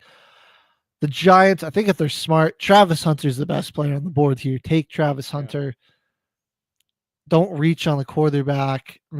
I don't think any other quarterback's really first round worthy. Anyways, it just makes sense. Take Hunter, get the best player available on the board, and move on. And then if you're the Patriots, after that, after Hunter's off the board, Abdul Carter is the next best. Take him. I think the Jags go Will Campbell. Try to just really shore up that O-line. We saw teams that were super successful, their quarterbacks did not get touched a lot.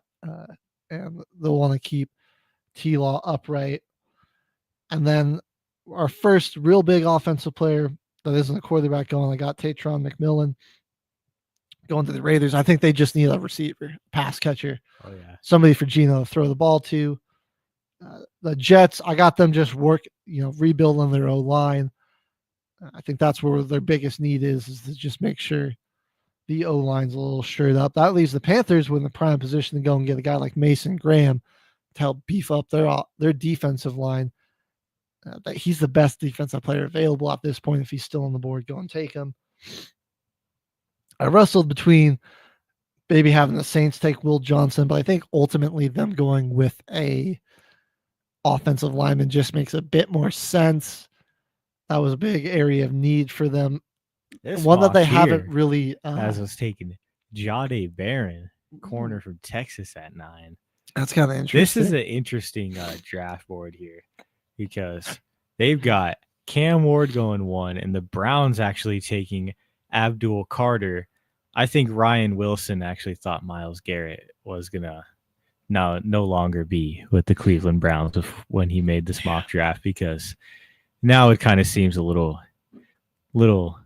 crazy to draft Abdul Carter with the second pick. 3-4. Yeah, that wouldn't make any sense. Well, especially after you also signed George Tryon. You don't really need edge rushers there. I got the Saints. They're going to go with offensive line. I think that makes a lot of sense for them.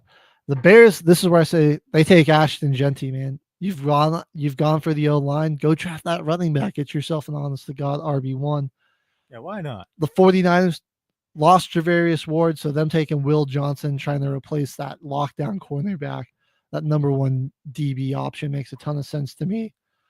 The Cowboys, I want to do something a little more exciting, but it's Jerry Jones, so I think he's just going to be boring and draft Tyler Booker. Zach Martin did retire. This makes a lot of sense. Trying to replace a talent like that in the draft. Then I got the Dolphins taking Jalen Walker.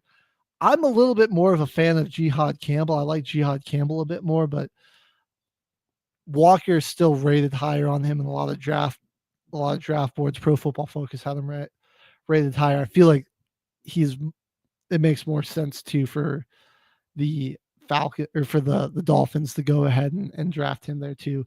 I got the Colts taking Tyler Warren, looking for the next Dallas Clark there. But that's a big area of need for the Colts. They've addressed their defense really well. You've got plenty of receivers. You've got Jonathan Taylor. The offensive line's good. Taking a tight end just makes a lot of sense to me. Yeah. The Falcons, go ahead, take Michael Williams. You need a premier pass rusher. Just makes sense to me. The Cardinals, Pro Football Focus does not want to let trades happen. So I think more realistically, they probably trade back with like the Chargers or the Packers here, as they don't need to reach as much to take a corner like Jahade Barron. But maybe they do. I think that's their biggest area of need. Obviously, they signed Josh Sweat and free agency. You need a DB to go back there. Jahade Barron would be solid. While he wouldn't be the best defensive back on the board, they don't really need a safety with Buda Baker. So I think Barron makes a lot of sense. Bengals, they just need somebody on defense. At this point, I feel like Malachi Starks is the best defensive player that would be left on the board still. Makes a lot of sense to take him. Seahawks need offensive line help. Go ahead, get a guy from a national championship Ohio State roster and Josh Simmons. And then the Bucks, Levante David didn't re-sign, but he's getting older. He's getting up there. Draft Jihad Campbell, the next, be his predecessor, study under him as he is going to be there. Those guys get to play together. And I think that's just, they need a guy to be alongside Levante David. When those Bucks defenses were really great. Think about the times when they had Deion White, Oh yeah, Devin White. Or Devin White, that was his name, yeah. Him and Levante David covering the field together, they were unstoppable. I got the Broncos taking the Mecca Ibuka. While Matthew Golden is technically the better graded receiver on the board here, I like Ibuka more. I think Ibuka would work better for the Broncos. I want us to take him. So I think that there's a little bit of personal bias on this one, but I feel like we got to go receiver here. Then we got the Steelers taking Benjamin Norris. One of their bigger needs is still cornerback position. They did lose Dante Jackson. Then the Chargers got to replace Joey Bosa. They take Shamar Stewart. Packers, they need somebody on the edge too, so James Pierce goes off the board. Vikings, you lost Cameron Bynum. Nick Amenaware, probably maybe the best safety in this draft, maybe the second best, but he's going to be the best defensive back on the board here. Texans desperately need offensive line. I've got them taking Donovan Jackson here. Rams, I thought you say look at where the weak points on their defense are. Secondary is not the greatest. A guy like Siobhan Revel at East Carolina comes in there, helps shore that up. Ravens need a good edge rusher. I got them taking Nick Scorton. The Lions, Derek Harmon. Good chance he doesn't fall this low, but if he does, Detroit's got to swoop him up, especially the late season injury to Elaine McNeil. Will he be good to go day one? A guy like Darren Harmon can come in and fill that role immediately. And then I got Tyleek Williams going to the Commanders. Again, kind of fiddling in that hole that Jonathan Allen left. They need defensive line help. Then the Bills, if they're smart, will take Matthew Golden. They might just trade this pick to the Chiefs so they can take him. But no, I think I like Keon Coleman, but he didn't show me that he's got wide receiver one capabilities. I think they still need some pass catchers there for Josh Allen. I like them taking Golden here. The Chiefs got to replace Joe Thuney, so they're going to go and get a guard, beef up that offensive line. And then the Eagles lost a lot of defensive line help. That's why I got them going edge with Donovan Ezorikua here out of Boston College. That's my mock draft. Let me know what you think of it. Am I crazy? Did it make a lot of sense? We're going to do some more as we get closer to draft time and as free agency shapes up. But after the early preliminary stages of free agency, this is where I see teams going. We'll do a full seven round mock draft for us to look at. before the official draft starts. But Caveman, that takes us over to our team building exercise. Get that beautiful wheel up for me. Let's get it up. Let's get it going. All right. You're new to this. 4,000 career touchdowns. We spin the wheel. We get a quarterback. We get 5 QBs, 5 running backs, 5 receivers, and 5 tight ends. So give us that first spin here. First up. And it looks like we're getting the Ravens. Yep, Ravens here. Okay. Okay. This is a tough one for sure, because we usually do Shannon Sharp here, but he hasn't really been helping us. He has not really been helping us. 62 just doesn't quite move the needle here. I'm trying to think of any they haven't really had any running backs that have been crazy. I mean, do we just go like Derrick Henry? Maybe I feel like we might just be overthinking this. Like Derrick Henry's probably got a lot. He's been in the league for that's probably better part of the 10 years. That's probably a smart option. So we'll lock in Derrick Henry for our first running back here. And as I pull up the stats on Pro my Football God, Focus- let's go. Tom Brady. Okay, yep, we're taking that. Tom Brady for touchdowns there. All right. Easy. Well, that's a super good start. That's exactly who you want when you go when you're doing this challenge. Third spin. Pro Football Reference not working. And look at that. Saints give us Drew Brees. Okay, we are balling right Easy now. money. We got pretty close last week. We got the 37.90. This is a great start. We were right there. Derrick Henry, yeah. 106, man. Yep. That was I gotta go answer this call real quick. We got someone calling in. K-Man's going to answer.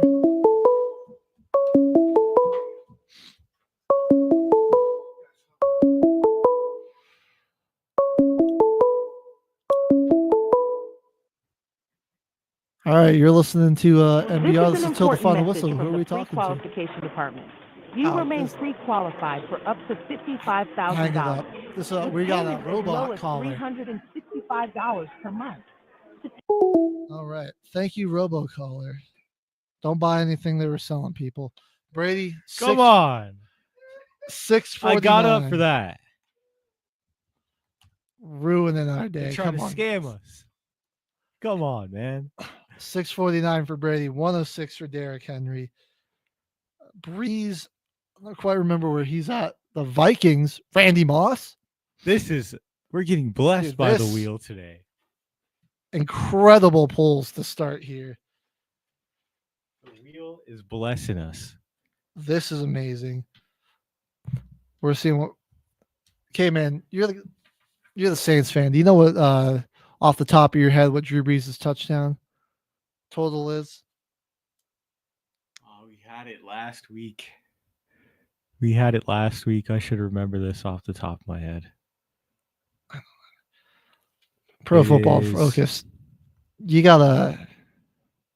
They need to update their. Right, you gotta make your page a little faster. Their run times here. I'm gonna say 571. Yeah, that makes a lot of sense. I think that's what it is. Yeah, 571. You were right. There we go. He's a real Saints fan. There we people. go. All right, let's start adding these together to. All right, Randy Moss. These are just fantastic pulls we're getting today. And who do we get now? The Falcons. I think we got to go Tony Gonzalez. Right? Tony Gonzalez here. That wouldn't be. I mean, that's one of the best tight ends we can get. I say we lock it in, Tony G. That's one we got to go for there. This might actually be the one today, people. This might be it. We may finally beat this challenge. 3rd time's the charm. Look at that. So we're locking in Tony Gonzalez. Who do we get next here? The Bucks. The Bucks again. Do we just go Gronk? Switch. I think we just go Gronk here. Right. Lock it in. That's another good tight end. There's certain names on the list that we have to get.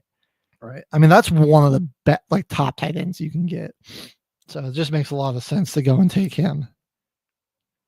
Oh, we're getting the Panthers. The Panthers. Ooh. Dang. I mean, we know Steve Smith is like 89. He's pretty solid.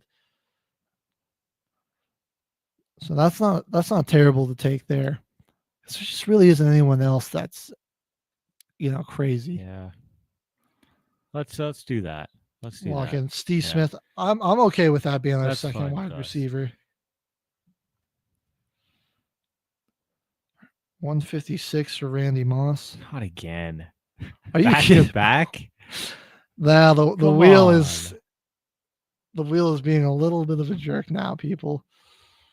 Oh, this is tough. Let me try to think of any just random player that put like this one journeyman that crossed paths with the Panthers at one point in his career.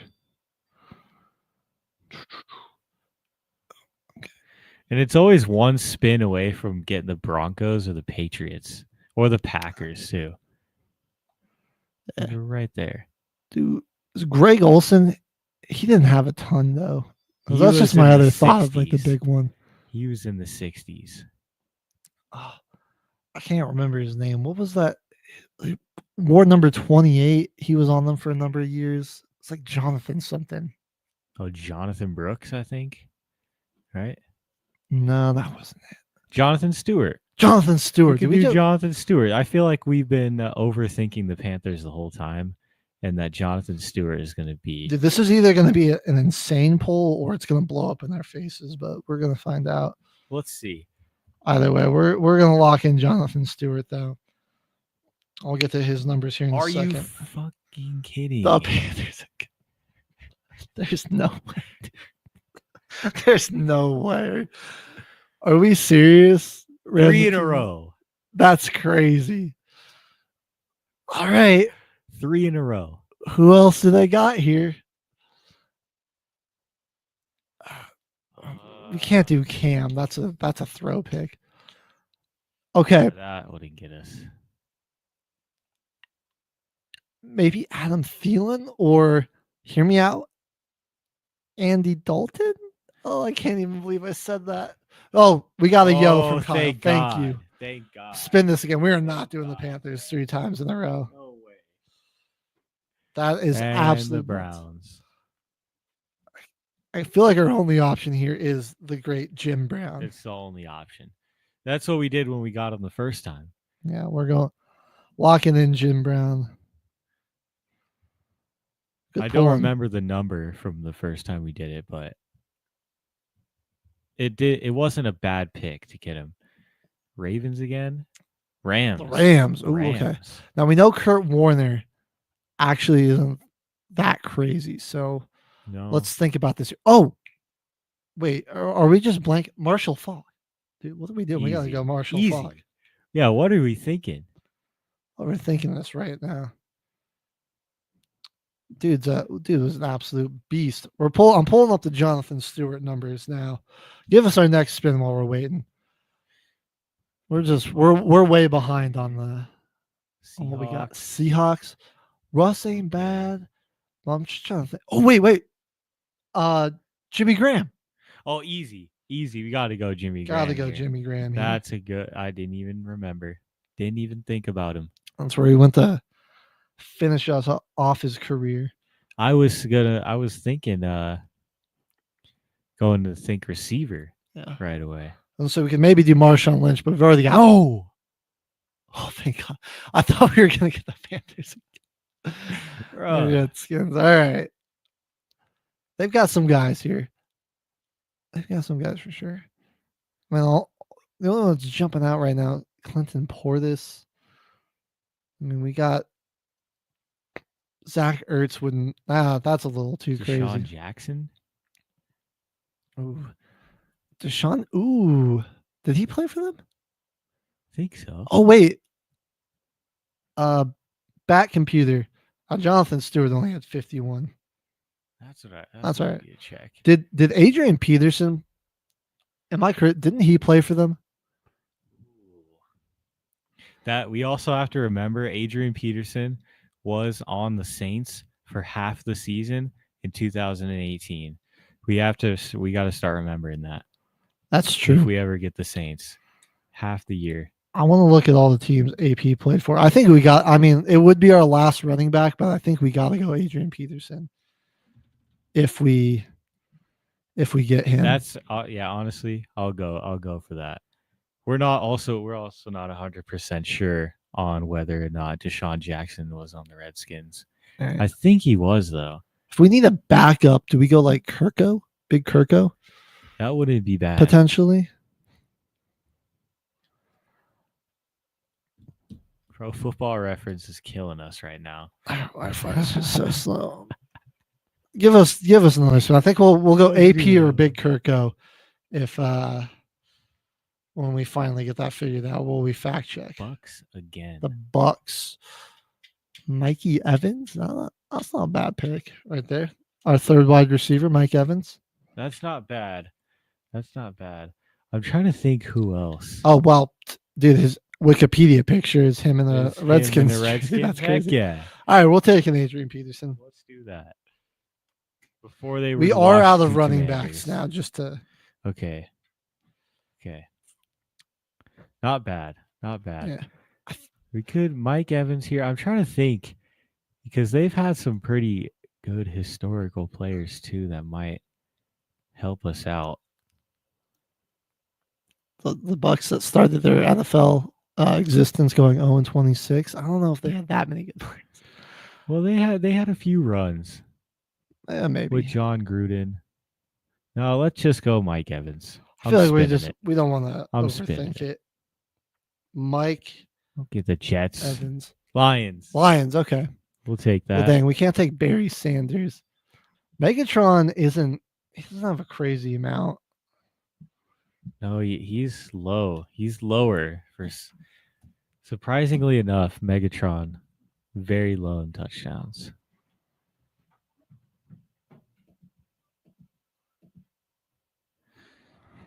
Who do we want to go here? Can't take Barry. I wish we could have gone Barry, but that's tough.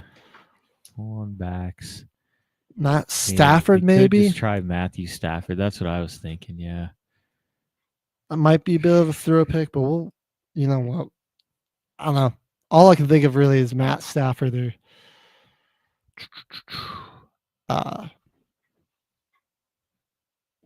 Megatron. Let's just go Matthew Stafford. Matt Stafford. I hope that's not a throw pick. Yeah, we'll see. We're doing all right. We finally here. got Jim Brown loaded up. Pro Football Reference, dude. Yeah, we may have to just update people on their socials about what the final score is. All right, give us our next spin. We're getting low on time here. 106 from Jim Brown. Bengals. Oh. AJ Green comes to mind. Chad Ochocinco. I know we did him. He's pretty good. Can't really think of a tight end that was, good there. Honestly, I say we go Chad Johnson here. Go to Ochocinco right here. Yeah, I like that. Go big Chad Johnson. Lock that in. Packers. Oh, we got the Lions again. Well, now do we go Megatron with our final wide receiver? That's not bad. TJ Hawkins, he hasn't been in the league long enough to have really put up to enough numbers, right? No. Their guy, he's on their second year. They have not Hawkinson, but they've got the other dude. Sam Laporta. He's second year. That's way too long enough. Way too short of a career. I say we go. Let's just get our last receiver here. Put in Megatron. I know it's not like it's super. Dude, are you gonna? Don't say it's the Panthers again. Okay. We almost got the Panthers the fourth time. Well, we can't go Clinton Portis. 100 out of Marshall Faulk. There we go. That's pretty good. We out of receivers. We are, yeah. So we got tight ends and quarterbacks left. I know this is a bit of a throw. I mean, unless we get a yo here, we might just gotta go Kirk, Zach Ertz, or you know what? Yeah, Kirk's probably a better pick. Let's do that. Let's do Kirk Cousins. Let's try to get a better spin here. Come on. The Colts. Eagles. We need tight ends, though. That's just the problem. Which leaves us now. We can go Zach Ertz again. Gosh. Or Brent Selleck. Any other great tight ends that spent some time? 105 for Mike Evans. Nice. Spent time in Philly. Those are like the only ones I can think of. I mean, you got Dallas Goedert. He's been kind of around the same time. We know Ertz is bad. Do we just take a flyer and see if maybe Brent Selleck? Let's go Brent Selleck. Maybe he went crazy or something. Let's try it. Let's try it out. This is crazy. Never in a million years I think we'd be throwing out Brent Selleck. Why not? As a guess here. Wow, we were really hyped for the start of this, and then the wheel turned on us. Yeah, look at this crap. The Titans, look bro. Look at this crap. Warren Moon. You might as well. Name a like Delaney Walker's the only maybe serviceable I can think of tight end that we could get here. Well, this challenge, it blew up in our face. Yeah. What the heck? That's pretty rough. Well, we might as well. Let's just go Warren Moon, I guess. All right. That's our final quarterback. Try to get another tight end right here. Let's not get stuck with anyone. And we are. The Jets. Oh, goody. Come on. Have the Jets ever had a good tight end in their entire history? I don't. Come on now. I don't think so, bro. Did Gesicki play for them? No, he was on the Dolphins. Okay, wrong AFC's team. Yeah, he was on the Dolphins. Crap. All I can think of is Tyler Conklin. The Jets have honestly not had a single memorable tight end. Who's that one guy they had when they had Mark Sanchez? Austin Safarian Jenkins. I don't even know how to spell that, but sure, why not? Let's do it. Why not? It's like taking Bismack Biyombo on our team builder for 377 for Stafford. That's how far behind they are. Austin Safarian. We're still. How do you even spell that? SEFA. Is it like hyphen? The last name is Safarian Jenkins. There he is. Oh, dude, he only played for 4 years. Oh God, I screwed us. We weren't getting it anyways. Well, that was the team builder. Yeah, that was the team builder this week. The wheel absolutely killed us. We were doing so good. It was playing with our emotions, man. We were like, oh, great Brady, start. And then we get the Breeze, Panthers Gronk. 3 times in a row. Gosh. Brady, Breeze, Gronk, and then we get the Panthers 3 times in a row. That's just messed up. And we had some good ones on here. We got Tony Gonzalez. We got Randy Moss still. We had Adrian Peterson. We had a nice pull from getting Derrick Henry early, too, from getting the Ravens on the first spin. Absolutely killed us. Just live and die by the wheel, man. Live and die by the wheel. We only got 1 yo today, too. Shout out Kyle for the yo. 11 touchdowns. Oh, my God. Well, that's certainly. Oh, my God. That's certainly. Oh, boy. Hey, I know Brian knows I got elite ball knowledge. Pulling out. I know Brian knows Austin Safarian Jenkins. Come on now. Oh, legend. Getting the Jets when you need a tight end. That's so rough. 288 for Big Kirko. We got to sign off the air. Pro Football Focus doesn't want to give me the information today. Doesn't want to load on us. We'll have it posted on our TikTok later. Thank you again for watching another episode of Till the Final Whistle. We'll be back on Monday for our March Madness bracket selection. So, oh yeah, be there, be square. 10:30 a.m. Mountain Standard Time. All right, signing off. Ladies and gentlemen, thank you for tuning in. to Military Broadcast Radio. As we wrap up today's show, we want to remind you that the podcast of today's episode will be available right after we go off the air. So if you missed any part of the show or want to listen again, be sure to check it out. And remember, we're here to support and honor our veterans. Your stories and experiences matter, and we are committed to giving you a platform to share them. That's right. We're here to give our veterans a voice. So don't forget to catch the podcast and stay connected with us, giving our veterans a voice.